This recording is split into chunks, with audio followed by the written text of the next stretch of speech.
Bonjour, c'est Captain Flo. Aujourd'hui, une vidéo de réalisation d'une carte. Il s'agit du défi de janvier. Alors, comme d'habitude, pour les défis, je récupère un sketch sur Internet et je me sers de ce sketch comme base à ma carte. Alors, vous voyez, le sketch est très simple puisqu'il s'agit simplement de 3 fanions verticaux et d'une assez grande étiquette. Pour réaliser cette carte, j'ai choisi, puisque nous sommes en janvier 2022, d'utiliser les papiers qui sont un cadeau Celebration et qui se nomment Pose dans les jonquilles.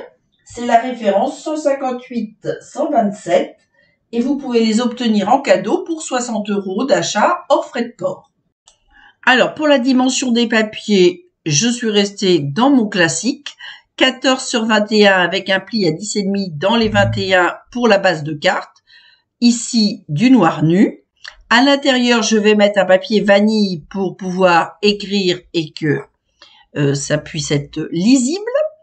Et sur le dessus, je vais mettre ce papier carré moulu avec des jonquilles, on va dire en vanille. Et les 3 fanions que j'ai déjà découpés avec la perforatrice banderole au choix. Comme les fanions sont la seule décoration de la carte, personnellement, j'ai choisi de faire des fanions d'une largeur de 2,5 cm 3 fois. Il y en a, le plus court fait 10 cm en longueur, le moyen 11 et le plus grand fait 12 avant perforation avec la perforatrice banderole au choix. Donc là, j'ai collé mon papier vanille à l'intérieur de la carte. Ce sera une toute petite vidéo parce que c'est quand même assez simple. Comme j'avais préparé l'ensemble des papiers avant, il me restera juste à faire la grande étiquette, à la tamponner, à l'ombrer et bien sûr à la découper.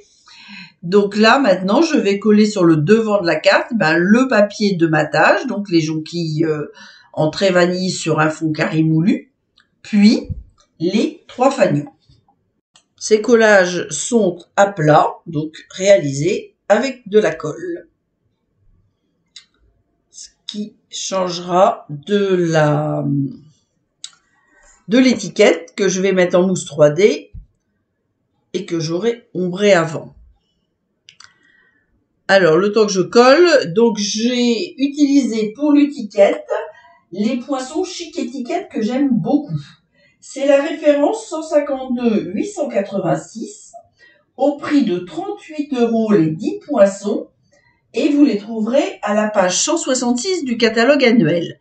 Alors, ils sont très très jolis parce que vous avez vraiment 10 étiquettes différentes. Bon, l'association avec les tampons est très jolie, mais sans les tampons, c'est très pratique pour faire différentes étiquettes. Soit vous avez une double surpiqûre, soit vous avez un petit pli qui entoure l'étiquette et qui est aussi très joli. Donc, les fanions vont être maintenant collés à plat. Et donc, je vais pouvoir pousser un peu mon matériel pour tamponner le souhait dans le papier vanille avant de le découper avec donc l'un des poinçons Chic Étiquette. J'ai récupéré les mousses 3D pour tout à l'heure car je ne les avais pas mis sur ma table. Alors, pour le souhait, j'ai choisi les tampons Pensée Inspirée. C'est la référence 155-539 et vous les trouverez à la page 52 du catalogue annuel. Et là, j'ai choisi de mettre nos sincères condoléances parce que malheureusement, de temps en temps, on a besoin de ce type de carte et je n'en ai jamais d'avance. C'est un tampon amovible en caoutchouc et donc j'avais enlevé le tapis de luxe. Donc, je garde l'encre pour ombrer. Je pousse le Stamparatus que je vais nettoyer après et je vais découper ce souhait avec la grande étiquette surpliquée du lot Chic Étiquette. Me voilà de retour avec l'étiquette découpée. Donc, je vais l'ombrer. Je garde les mêmes couleurs en carré moulu. Et ensuite, je vais mettre des stampines dimensional pour la mettre en relief. Vous voyez qu'il s'agit d'un modèle de carte extrêmement simple qui n'a pas demandé énormément de matériel.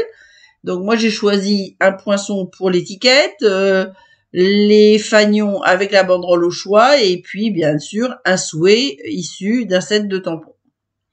Mais c'est une carte très simple, très facile à réaliser. Là je l'ai fait dans le sens du sketch, mais on aurait pu la faire à l'horizontale si on avait voulu. Donc pour une fois, je ne suis pas trop bavarde. Alors donc mon étiquette, donc bien évidemment ombrée. Ensuite donc je vais mettre des Stampin' Dimensional et je finirai avec 2 petits pois.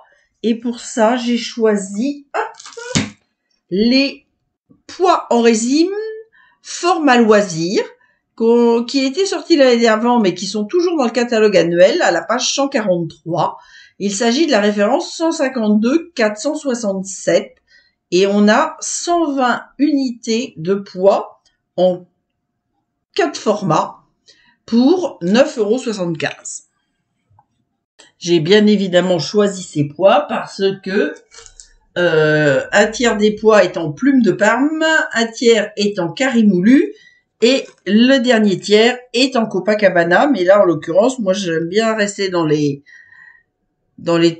pas ton sur ton, mais dans un mélange de couleurs limité, on va dire.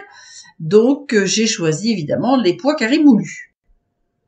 Alors, pour le collage de l'étiquette, comme j'ai choisi de la mettre bien horizontale, j'essaie d'être évidemment bien horizontale et centrée par rapport aux 3 fanions.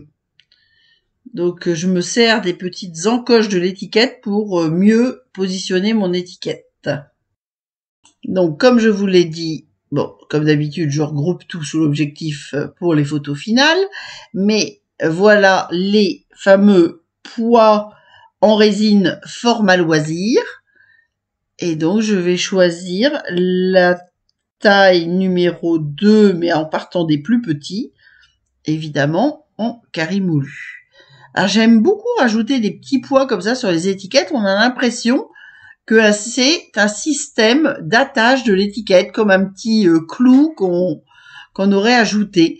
Bon, alors, bon, ça c'est une question de goût, hein, mais moi ça me plaît beaucoup et je trouve que de rajouter comme ça des petits pois par-ci par-là, c'est pas désagréable. Donc voici en gros plan la carte et le sketch. J'espère que vous pourrez m'envoyer vos créations avant le 28 janvier. Profitez bien de votre mois de janvier. Je vous donne rendez-vous samedi prochain pour une prochaine vidéo. D'ici là, prenez soin de vous, portez-vous bien et surtout, gros bisous!